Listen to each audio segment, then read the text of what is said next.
रहमान रहीम। अस्सलाम वालेकुम स्टूडेंट्स। आज हम चैप्टर 10 के लेक्चर 2 में जो टॉपिक डिस्कस करेंगे वो है गैसियस एक्सचेंज इन ह्यूमंस। यानी कि इन प्रीवियस लेक्चर हमने डिस्कस किया था गैसियस एक्सचेंज इन प्लांट्स, जबकि आज के लेक्चर में हम ये बताएंगे कि ह्यूमंस जो हैं, इंसानों के अंदर गैसों का तबादला किस तरह से होता है। तो बेटा जी, ये बात याद रखिएगा कि जो प्लांट्स हैं उनके अंदर कोई प्रॉपर सिस्टम नेचर ने नहीं रखा हुआ था कि जिनके ज़रिए से वो गैसेस एक्सचेंज कर सकें, जबकि ह्यूमंस के अंदर, इंसानों के अंदर नेचर ने एक प्रॉपर सिस्टम रखा हुआ है, स्पेसिफिक सिस्टम मौजूद है जिसे हम नाम देते हैं रेस्पिरेटरी सिस्टम का। तो इसके ज़रिए से ह्यूमंस के अंदर गैस एक्सचेंज हो सकती है। फिर रेस्पिरेटरी सिस्टम जो है इसे दो काइंड्स में, दो हिस्सों में तकसीम किया जाता है। One portion is called air passage way and other is called lungs. आज हम सिर्फ एयर पैसेज वे को ही डिस्कस करेंगे और हम देखेंगे कि किस तरह से इस काइंड के ज़रिए से, रेस्पिरेटरी सिस्टम के इस हिस्से के ज़रिए से ह्यूमंस गैस एक्सचेंज कर सकते हैं। तो सबसे पहले हम देखेंगे कि एयर पैसेज वे में जो पोर्शंस इन्वॉल्व होते हैं गैसेस एक्सचेंज के लिए इन ह्यूमंस, उनमें सबसे पहले आता है नोज़।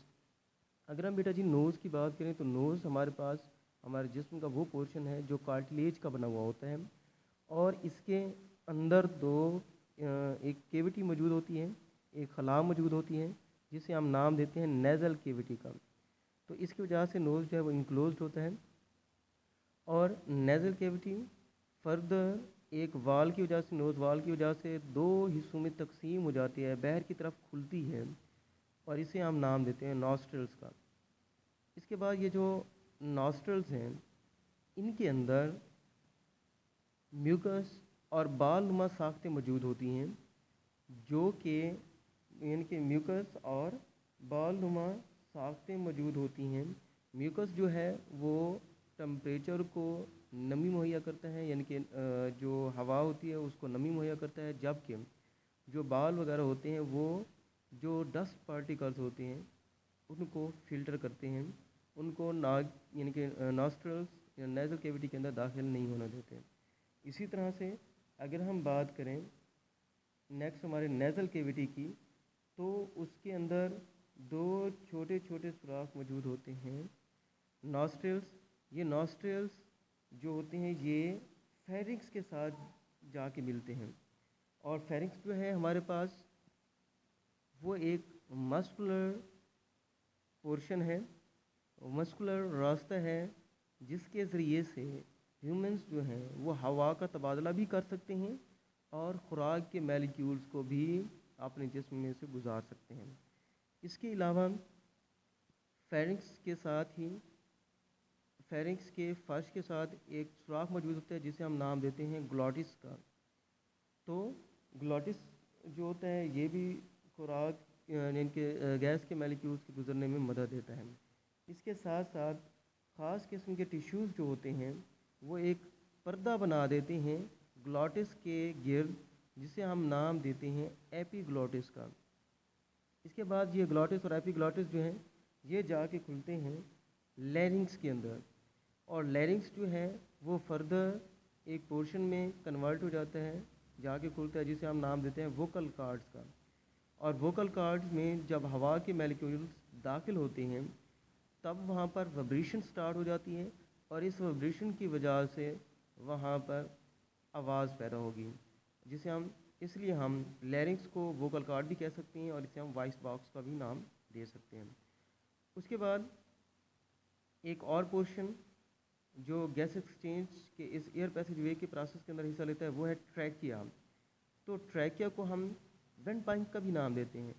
क्यों इसे वेंट पाइप का नाम देते हैं? बिकॉज ये एक ट्यूब शेप हमारे पास एक पोर्शन है जिसकी लंबाई तकरीबन लेंथ जो है वो 12 सेंटीमीटर होती है, और ये पोर्शन भी कार्टिलेज का बना हुआ होता है, और ये सी शेप में इसके रिंग्स मौजूद होते हैं। उसके बाद ये जो ट्रैकिया पोर्शन है ये फिर फर्दर जब हमारे चेस्ट के अंदर दाखिल होता है, यानी कि हमारी छाती वाले हिस्से के अंदर जैसे ही ये ट्रैकिया के पोर्शन दाखिल होंगे तो ये दो हिस्सों में कन्वर्ट हो जाते हैं, दो पोर्शंस में कन्वर्ट हो जाते हैं।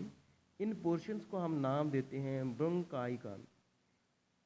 ब्रोंकाई जो है ये फर्दर जब हमारे लंग्स के अंदर जाती हैं, ये दोनों नालियाँ जब हमारे लंग्स के अंदर जाएंगी तब वहाँ पर ये फर्दर क्या हो जाएंगी, डिवाइड हो जाएंगी। तो नंबर ऑफ ब्रांचेस जो हैं वो ब्रोंकाई के बन जाएंगे और इन ब्रांचेस को हम नाम देते होते हैं ब्रंक्यूल्स का। ब्रंक्यूल्स का नाम देंगे। फिर ये ब्रंक्यूल्स जो होती हैं ये एक मुकम्मल नाली बनाती हैं जिसे हम नाम देते हैं एल्वियोलर डक्ट का। फिर ये एल्वियोलर डक्ट मिलेंगी और ये हवा की एक थैली बना देती हैं जिसे हम नाम देते हैं एल्वियोलाई का। और ये जो एल्वियोलाई है ये लिपटी भी होती है, घिरी भी होती है कैपिलरीज के साथ। इन कैपिलरीज जो हमारे पास ब्लड वेसल्स हैं, छोटी वेसल्स होती हैं, एल्वियोलाई जो है उनके गिर्द लिपटी भी होगी, उनमें घिरी भी होती हैं कैपिलरीज के साथ। इसके बाद बेटा फिर हम देखेंगे कि पल्मोनरी आर्टरीज़ क्या हैं। जैसे कि नाम से ज़ाहिर है बेटा कि ये वो आर्टरी है जो लंग्स के साथ अटैच होगी, लंग्स के साथ मिली हुई होगी। और इस आर्टरी की वजह से जो डीऑक्सीजनेटेड ब्लड हम हार्ट से लेके आएंगे, दिल से लेके आएंगे फर्स्ट पंप के बाद, वो दाखिल होगा किसके अंदर, लंग्स के अंदर। तो ये डीऑक्सीजनेटेड ब्लड जो हार्ट से लंग में दाखिल हो रहा है ये वहाँ से यानी कि लंग्स से ऑक्सीजन लेगा और उसके बाद ये कन्वर्ट हो जाएगा ऑक्सीजनेटेड ब्लड में। लेकिन जब पल्मोनरी आर्टरी जो है ये डीऑक्सीजनेटेड ब्लड को हार्ट से लंग के अंदर लेके जाएगी तो वहाँ पर लंग के अंदर फर्दर दो वेसल्स मौजूद होती हैं, ब्लड वेसल्स, जिन्हें हम नाम देते हैं आर्ट्रियोल्स का और कैपिलरीज का। और कैपिलरीज क्या होती हैं, इन्होंने एल्वियोलाई को सराउंड किया हुआ होता है।